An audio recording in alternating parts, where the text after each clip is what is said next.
Good morning to you, my lovely people, anywhere you are watching from. This is Linda's TV show and I welcome you all. If you like what you are watching or hearing from this platform, kindly subscribe, put on your notification bell to all notification. This will enable you to know when we upload a new video. Here, we react to all forms of videos, local, especially what is happening in Nigeria and in Biafra land. I put a disclaimer that here in Linda's TV show, we do not promote misleading information, hate speech, violence, instigating war. We are here to inform, educate, sanitize the members of the public about what is happening. I seize this opportunity to appreciate YouTube for creating this wonderful platform. Today, Nnamdi Kanu was again in court, and today was explosive. I'm telling you, today is Friday, the 13th of June, 2025, and the prosecution came out today like a wounded lion and attacked Nnamdi Kanu from left, right, and center. I'm telling you, in fact, I have been sweating, waiting in anticipation to dish out every detail to you. So take your time, relax, and I'll walk you through today's transcript of Nnamdi Kanu's court case together. If it's your first time, please subscribe and hit on the notification bell that says all. Also, share this video, let it go round, because there is actually fire on the mountain. So just like other days, this is Nnamdi Kanu walking in the court majestically, composed, relaxed, elegant. Little did he know what they had in stock for him today. Unlike other days, little did he know what was in stock for him today. Let's go on. Like I said, today's court was explosive. So calm down. If you're cooking, please go and cover it. If you are bathing, finish up. If you are washing, round up. Because this is the explosive transcript of what transpired in court today. I'll read. So today's court proceedings kick-started with both the defense and the prosecution counsels introducing themselves after the matter has been called and mentioned by the court officials. So today, masked witness DDD identified himself as DDD. He has moved to the witness box and introduced himself as a DSS agent. Listen very carefully. Don't blink an eyelid. The preliminary examination of witness now commenced. So the prosecution counsel asked the first question. The government lawyer is now asking the witness questions. Do you know who Nnamdi Kanu is? The witness answered. Yes, he is IPOB leader Nnamdi Kanu, who has been calling for the breakup and secession of Southeast from Nigeria. He asked him again, how can you describe him? The witness answered, he is a terrorist. The prosecution counsel asked, how did you get to know him? He answered, I knew him when he was arrested in Lagos, and he incites people through Radio Biafra. Prosecution counsel asked again, where did he keep the transmitter used in airing Radio Biafra?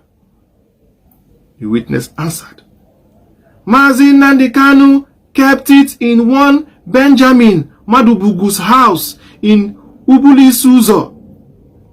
The government's prosecution asked again, who was assigned to carry out the transmitter search? Masked witness answered, I was to carry out the search, locate the transmitter, and retrieve it, sir. Then the prosecution counsel moved towards the witness box and shows the masked witness the search warrant for the transmitter. Then he asked him, in whose name was the search warrant issued? The witness answered, in the presence of Madubuku at his house in Ubuli Suzo. Then the government lawyer prosecution asked, What are the contents of the container you found at Benjamin Madubugu's house? The witness answered. 2 pump-action guns, live bullets, 2 pistols and cartridges. We ordered Benjamin Madubugu to open the transmitter, and when he did, we only saw household items, sir. Prosecution asked again. Is what you are holding in your hand now the same video that was handed over to you for the transmitter investigation? Witness said, yes, it is, sir. Then the video evidence has now been tendered by the prosecution counsel, and presiding judge has now accepted the evidence and marked it as exhibits. Let's go on. The prosecution asked again, what were the contents of materials found during the raid of Benjamin Madubugu's house? Witness answered, 2 pump actions was found, sir, in the container. The prosecution lawyer asked, in your 25 years of work in the Southeast, how will you describe the atmosphere of the Southeast?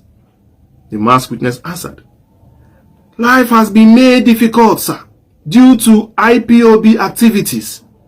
IPOB are committing terrorist crimes and acts. The prosecution lawyer asked again, are all members of IPOB ESN also? The witness answered, yes, sir, they are. They enforce Nnamdi Kanu instructions. They attack security agents, especially the Hausa Fulani. At this point, everybody in the court burst out to laugh or chuckles. I don't think it was funny, but I felt maybe the way the witness said it and was trying to stir up ethnic sentiment was what made them laugh. Let's go on.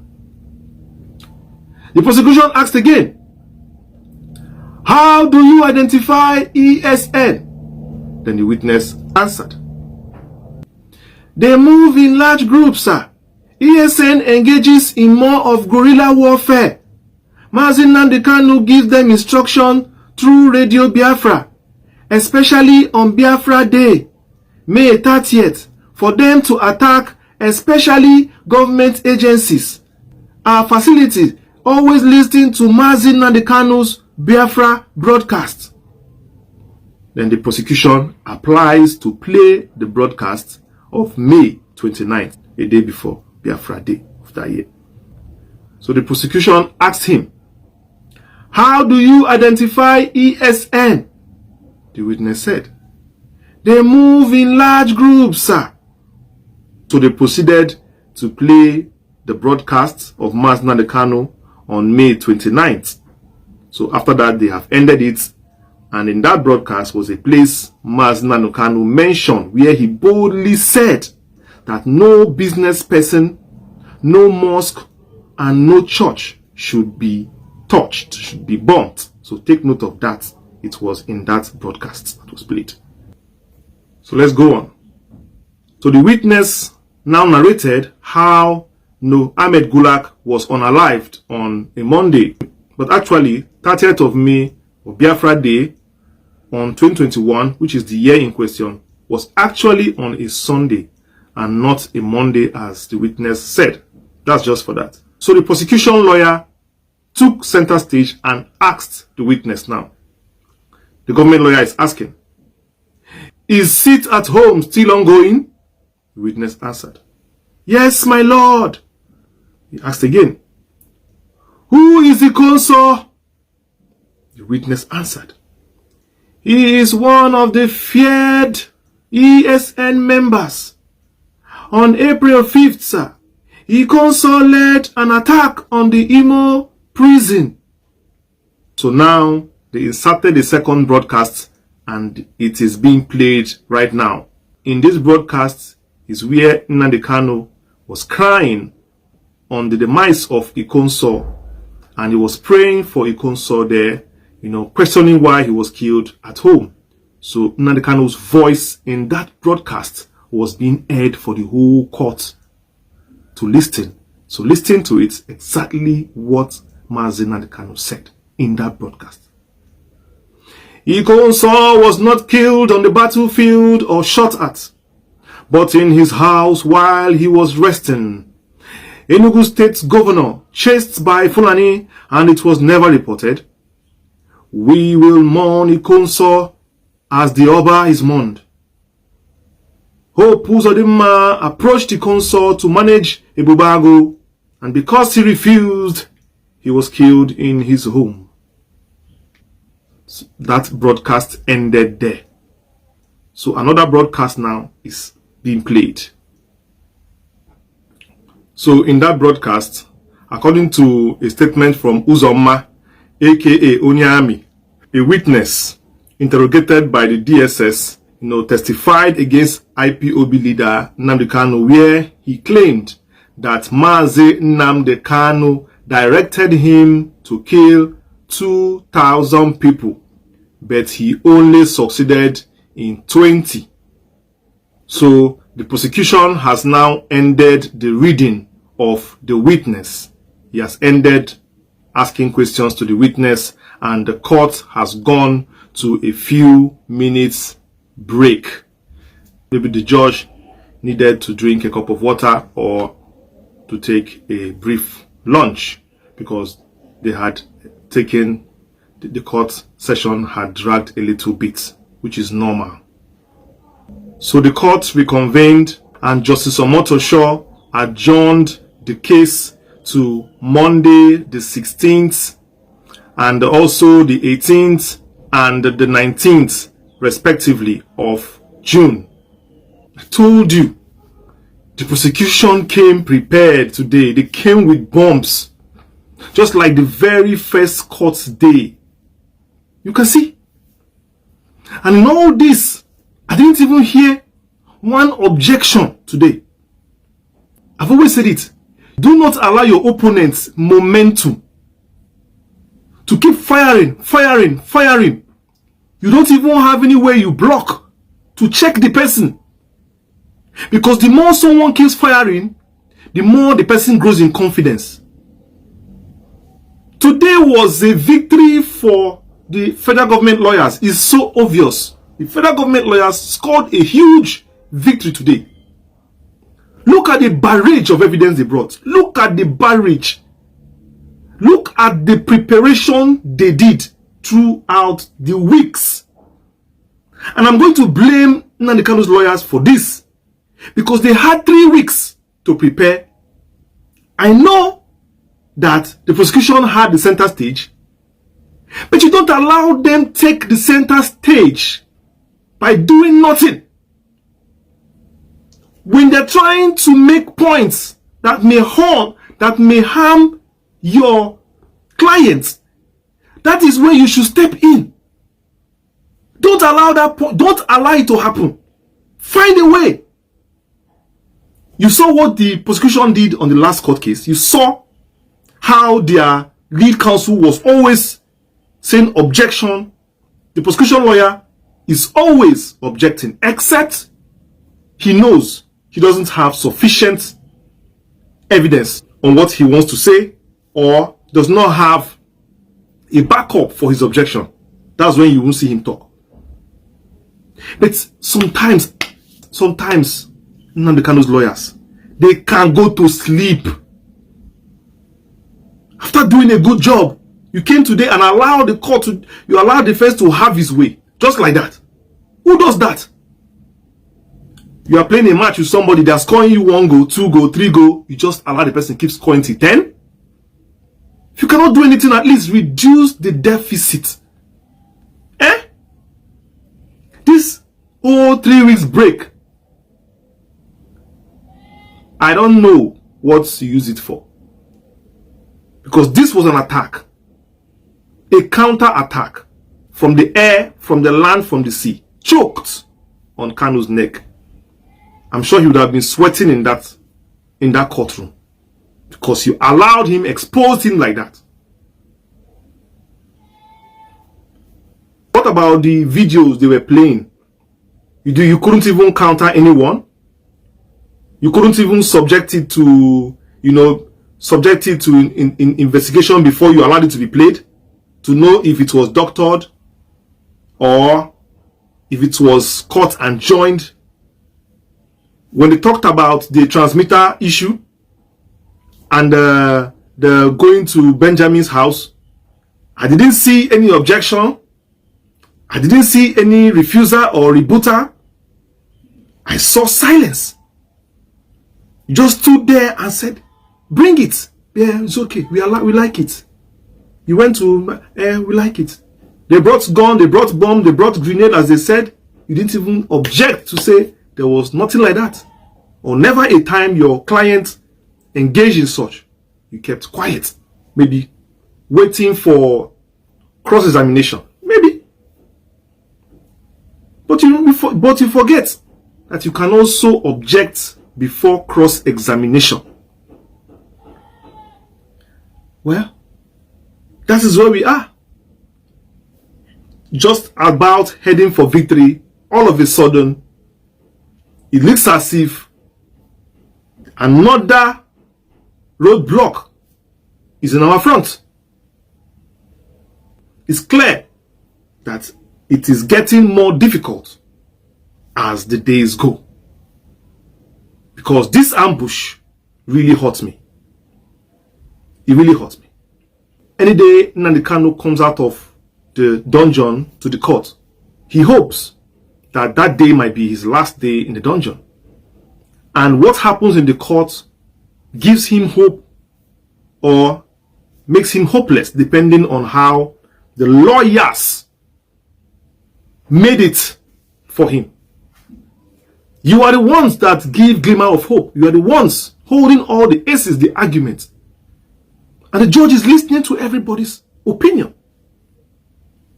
You can't just come to court as a lawyer and sit down and be listening. You can't do that. Nnamdi Kanu will go back again and start asking himself, God, when? God, when? At least the other week, I'm sure he must have felt, yeah, I'm getting this done. I'm sure at the end of today, you have just set that man back.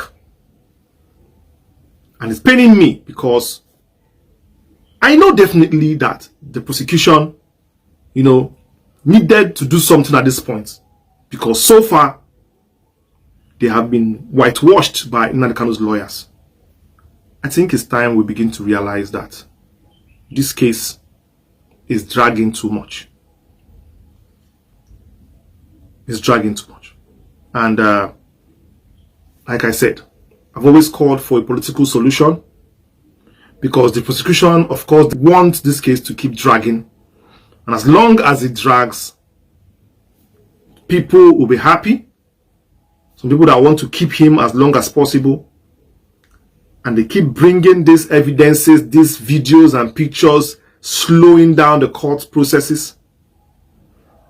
I know that Omotosho has said that he's giving 4 to 6 more sessions to end this case.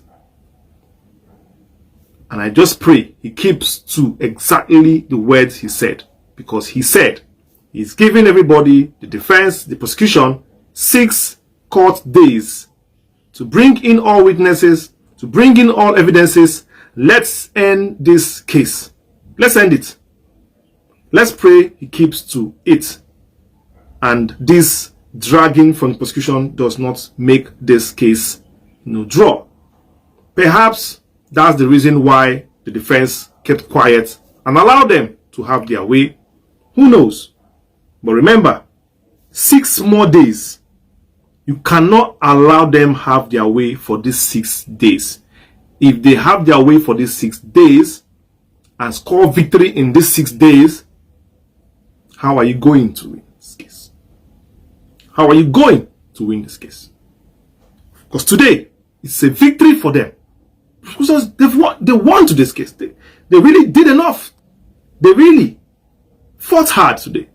So you have 5 more days now to prove that, yes, you're still in this. We hope and pray everything works our way and the way of Nnamdi Kanu because we need to do everything to get this man out of the DSS dungeon. He is our brother, he is our son, and a great leader in the Igbo race. We cannot have such a man in the dungeon. I will always say it.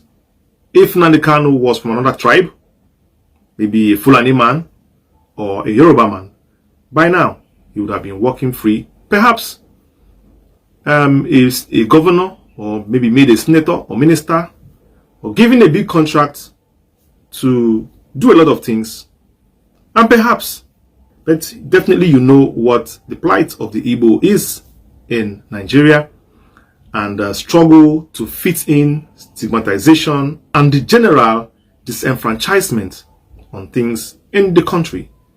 We keep hoping, we keep praying that he comes out of the dungeon.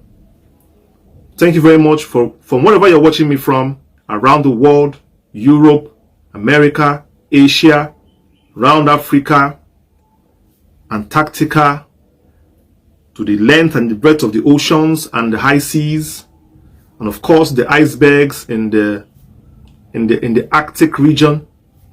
Thank you. I appreciate all of you. Please stay safe out there, because the things that are happening in the world right now and events that are shaping the world are shaping so fast. Remember that Igbo man and woman around you is your brother. Show love, care, and support. My wonderful people, as we have finished watching this interesting video, please, I want to see your comment, your contribution, your opinion in the comment section. Like I said earlier, let us do it constructively. Tell me what you think about this video that you have just watched, and also about the platform. If you haven't subscribed, what are you waiting for? Please remember to subscribe, put on your notification bell, share this video, and remain blessed.